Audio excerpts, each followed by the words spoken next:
En effet, on vient vers nous. Heureux.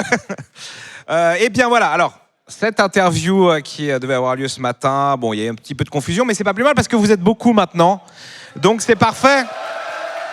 Voilà, nous sommes avec Jean-Baptiste, directeur de la communication et du développement de Médecins du Monde. Et on va parler de quoi, mon cher ?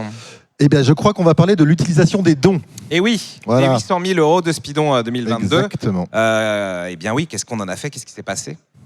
Comment a été utilisé votre argent ? Donc on avait à l'époque, bien entendu, parlé de l'Ukraine, puisque la guerre avait éclaté, c'était juste quelques semaines avant Spidon 2. Exactement, oui. Et donc là aussi, il y a eu des actions, hein, j'imagine, bien entendu. Tout à fait. Alors, c'est pas un hasard. Parce qu'en fait, en Ukraine, on a dépensé en 2022 pour 800 000 €. Alors, c'est l'équivalent du Spidon de l'an dernier, mais enfin, on sait que les dons ne sont pas affectés sur telle et telle action. Mais bon, il se trouve qu'en Ukraine, on a dépensé 800 000 €. Alors, l'Ukraine, c'est un secret pour personne, c'est un pays en guerre. Il y a 40% de la population qui a besoin d'une aide humanitaire d'urgence.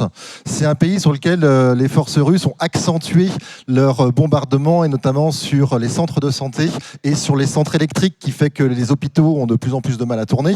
Et puis c'est un pays dans lequel il y a énormément de déplacés. Et pour avoir accès à la santé, il y a aussi un certain nombre de laissez-passer qui doivent montrer pour pouvoir effectivement avoir accès à ces soins. Et ça devient de plus en plus dur. Donc, Médecins du Monde, en fait, dès le début de la crise, on a travaillé d'abord aux frontières, parce qu'il y a eu énormément d'Ukrainiens qui sont partis.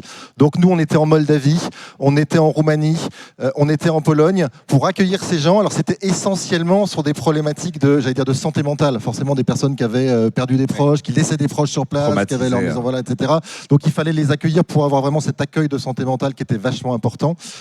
Mais au-delà, on a travaillé également sur le soutien du système de santé ukrainien dans le sud et dans l'est, et notamment sur de l'appro de médicaments, sur de l'appro de matériel. Il faut savoir par exemple, quand vous êtes ukrainien, que vous êtes diabétique, le coût du traitement d'un diabétique mensuel, c'est 70 €. Donc avec un don de 70 €, on arrive à effectivement traiter un diabétique pendant 1 mois. Et ça, c'est vraiment important parce qu'effectivement, les besoins sont immenses. Colossal. Donc, mais c'est juste un exemple, effectivement. Voilà. Eh bien voilà, très clair, très clair, bravo. Donc là, je vous préviens, l'ambiance, c'est crise mondiale. Hein. On va parler un petit peu de beaucoup de choses. C'est un peu ça, oui, effectivement. Voilà, c'est avant de lancer à la hype, on parle un peu de crise mondiale. On avait aussi parlé de l'Afghanistan avec le retour des talibans et la situation qui a continué à se détériorer ces derniers mois, récemment. Oui, tout à fait. Donc en fait, les talibans, ils ont pris le pouvoir en août 2021. Donc avec un recul des droits, et notamment des droits des femmes, notamment pour avoir accès au travail, pour avoir accès à l'éducation, pour avoir accès à un certain nombre de choses. Il faut savoir qu'en Afghanistan, la moitié de la population a besoin d'une aide humanitaire et d'une aide humanitaire d'urgence. Ça fait plus de 24 millions de personnes qui ont besoin d'une aide humanitaire et qui dépendent d'une aide humanitaire et donc d'argent de donateurs, que ce soit en France ou ailleurs. Il faut aussi savoir que Médecins du Monde intervenait en Afghanistan depuis très longtemps, depuis 1982. On était sur des enjeux de réduction des risques, notamment par rapport aux usagers de drogue. Il y a beaucoup de personnes en Afghanistan, il y en a plus de 3 millions qui sont dépendantes des drogues. Et Médecins du Monde a toujours ces logiques de réduction des risques, c'est-à-dire qu'on n'est pas dans la logique de la répression, ce que font les talibans actuellement, on est dans des logiques de réduction des risques. Et donc, on est revenu en Afghanistan suite à cette crise, notamment sur le renforcement de l'accès aux soins dans un hôpital de Kaboul. Et puis, on travaille également sur essayer de regarder, de relancer un certain nombre de projets qu'on avait sur la réduction des risques pour les usagers de drogue. Et sachant qu'effectivement, comme tu y faisais allusion, au mois de décembre dernier, les talibans ont accentué leur pression sur le droit des femmes, notamment en interdisant aux femmes l'accès à un certain nombre de travail, de professions. Alors, en fait, les femmes n'avaient plus accès au travail, sauf pour les professions médicales, etc. Médecins du Monde, et là encore, c'est vachement important de le souligner, c'est comme on est indépendant financièrement et politiquement, on peut, imposer nos conditions et en tout cas parler avec le pouvoir en place en leur disant écoutez, nous, ça ne nous convient pas, vous avez franchi des lignes rouges, on est en train d'hésiter à se retirer avec le dilemme, on se retire, on laisse les populations dans une dans une situation super compliquée et on reste en... La négociation musclée, quoi. Ouais, non, mais négociation possible en fait. Oui. C'est-à-dire que là, on a mis notre mission, on s'est dit, on reste encore 6 mois et on voit avec vous s'il y a des possibilités et on va exiger un certain nombre de choses par rapport aux droits des femmes. Si vous ne les respectez pas, on les menace de partir.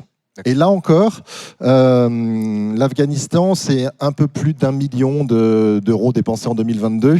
Là encore, j'allais dire, une capacité à agir rapidement, là encore grâce à l'argent de nos donateurs. Formidable, donc. Vous voyez, ça sert.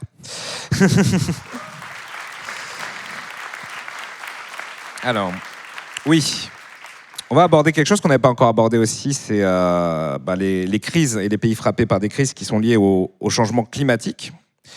Et c'est le cas du Madagascar, du coup. Et comment vous êtes intervenu, du coup, sur place depuis l'année dernière? Ouais, alors Madagascar, c'est un triste pays. Il a le triste combo entre des sécheresses longues, très longues, de plus en plus longues, des cyclones. Qui viennent tout mettre en l'air, et d'un système de santé qui est particulièrement fragile. C'est un pays qui est très pauvre, et qui en plus, à Madagascar par exemple, il faut savoir, il y a la peste. Pour nous, on pense que la peste, c'est le Moyen-Âge. Non, mais c'est vrai que et il y a encore des maladies qui ressurgissent comme ça. Et donc là, Médecins du Monde intervient beaucoup. Enfin, notamment dans le sud du pays, justement sur ces enjeux liés aux cyclones et aux urgences, notamment par des cliniques mobiles. Les cliniques mobiles, c'est soit des 4x4, c'est des voitures qui vont là où les habitants sont, on sort des tentes, etc. Il y a des médecins et on fait des consultations, ce qu'on appelle de soins de santé primaire, et on va jusqu'à des choses autour de l'alimentation, parce qu'effectivement, il y a des grosses crises alimentaires qui sont dans cette logique-là.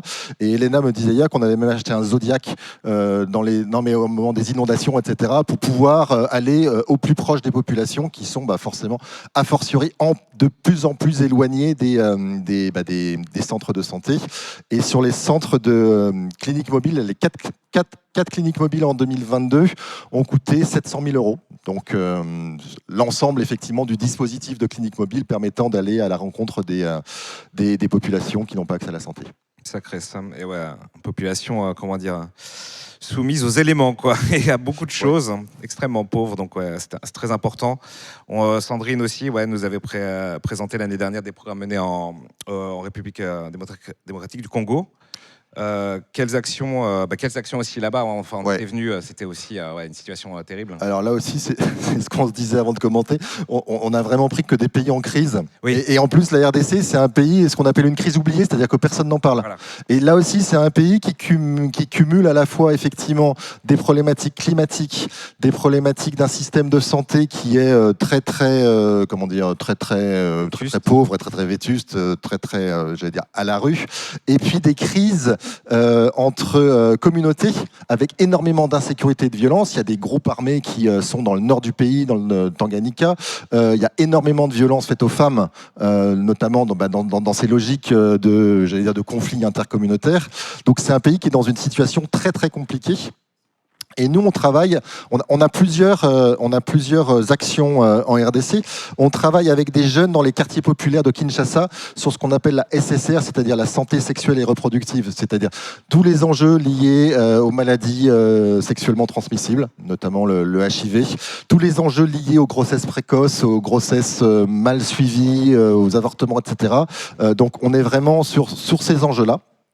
On est aussi sur des logiques d'urgence, donc dans le nord du pays, au Tanganyika, donc dans ce contexte de crise et de guerre, de guerre civile entre ethnies qui sont pas toujours d'accord entre elles. Et donc là, on fait vraiment du soin de santé primaire en urgence pour que les populations aient quand même un accès aux soins. Et puis on travaille aussi, j'allais dire, plus sur le long terme en RDC, sur un enjeu lié autour de l'impact des pesticides sur la santé. C'est vrai que Médecins du Monde, on a aussi tout un domaine sur santé et environnement. On en avait parlé l'an dernier, je crois, sur le Népal. Là, on a sur effectivement les travailleurs dans les champs avec des pesticides, etc. La mauvaise utilisation de ces pesticides, une trop grande utilisation, qui fait que ils ont besoin effectivement d'accès aux soins et de structuration de la façon dont ils travaillent pour faire valoir leurs droits. Formidable, bravo pour tout ça. Ensuite, on va parler plus au global.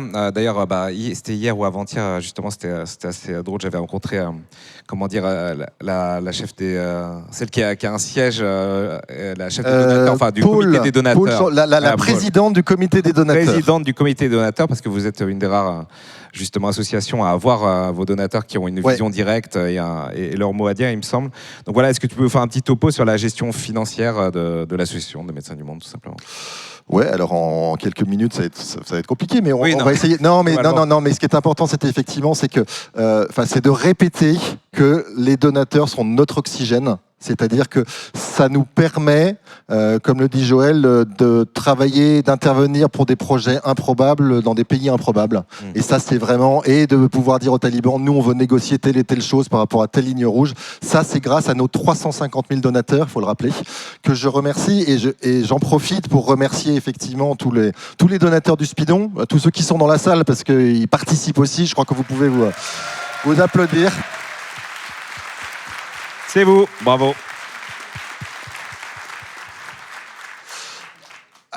Après, sur l'utilisation des dons, effectivement, on a énormément de contrôles. D'une part, potentiellement de la Cour des comptes, d'une part, nos bailleurs, c'est-à-dire nos financeurs institutionnels peuvent dépêcher des audits pour voir si leur argent est bien utilisé. Donc, les associations font partie des acteurs les plus contrôlés. Donc ça, c'est quelque chose qui est vraiment très important. Alors, pourquoi est-ce qu'on est contrôlé par la Cour des comptes et par un certain nombre d'organismes ? Simplement parce qu'on émet des reçus fiscaux. Quand vous donnez 100 €, vous pouvez en récupérer, si vous payez des impôts, 75 € de réduction d'impôts. Donc ça vous coûte que 25 €. Ça, c'est aussi important à savoir. Et puis, on a aussi un service d'audit interne pour vérifier qu'on travaille bien. Et on a, tu faisais référence, ce fameux comité des donateurs, qui est donc composé d'une quinzaine de donateurs et qui ont, livre ouvert chez Médecins du Monde. Ils peuvent être au Spidon comme ils peuvent être sur nos terrains pour vérifier, pour comprendre comment on travaille et pour nous challenger. Et effectivement, la présidente du comité des donateurs intervient chaque année à l'Assemblée Générale de Médecins du Monde pour faire une sorte de quitus donateur, si j'ose dire, en tout cas de rapport des donateurs sur la façon dont on travaille. Et c'est particulièrement important pour nous, je le répète, parce que nos donateurs sont aussi une force politique. C'est-à-dire que le fait d'avoir 350 000 personnes qui nous donnent chaque année, le fait d'avoir, mettons, 1 million de sympathisants qui nous ont donné l'an dernier ou qui ont signé des pétitions, etc., c'est aussi une façon de pousser nos combats et de gagner la bataille de l'opinion sur 1001 sujets, sur la migration, sur le droit des travailleurs, travailleuses du sexe, sur plein de choses. Et donc, pour nous, je pense que Médecins du Monde n'existerait pas sans ces donateurs. Oui, bien sûr. D'où l'importance effectivement d'un événement comme le Spidon, qui nous permet de vous parler, de vous accueillir. Enfin bref, c'est top, quoi. Voilà, c'est top, tout est dit, bravo, hein. Merci encore Jean-Baptiste. De toute façon, on va... Ah, voilà, magnifique. On approche des 500 000. Ce serait bien, hein. Soon TM, Oui. Désolé, pas les 500 000 pendant ton intervention, Jean-Baptiste, mais très prochainement, je l'espère. Ce sera pour la prochaine. On va, merci à toi en tout cas, et merci à tous ceux qui sont présents. Je voulais dire aussi merci aux bénévoles. Ah, les bénévoles, oui. Parce que voilà, il y a une énorme implication de plein de gens, des bénévoles du Spidon, des bénévoles de Médecins du Monde, etc. Et après, effectivement, je voulais dire qu'il y a 80% de nos ressources qui vont sur les terrains à Madagascar, RDC, etc. en France. Il y a aussi 15-16% qui vont pour l'acquisition de dons. Là, on a payé la location du Palais des Congrès, on a payé un certain nombre de choses, etc. pour le Spidon. Mais c'est un investissement qui est toujours, positif. C'est-à-dire que pour chaque euro dépensé, on a 4 € en moyenne. On récolte 4 € et qui nous permettent de faire nos missions. Voilà. Donc un grand merci à vous.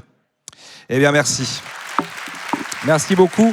De toute façon, on retrouvera aussi à Joël à 18h. Enfin, à 18h. On ne sait plus où on en est au niveau du planning et des timings. Mais Joël reviendra tout à l'heure. Et quand Joël reviendra, ça sera le moment de parler, par exemple, de la vente des t-shirts ou de ce genre de choses, hein, vous le savez.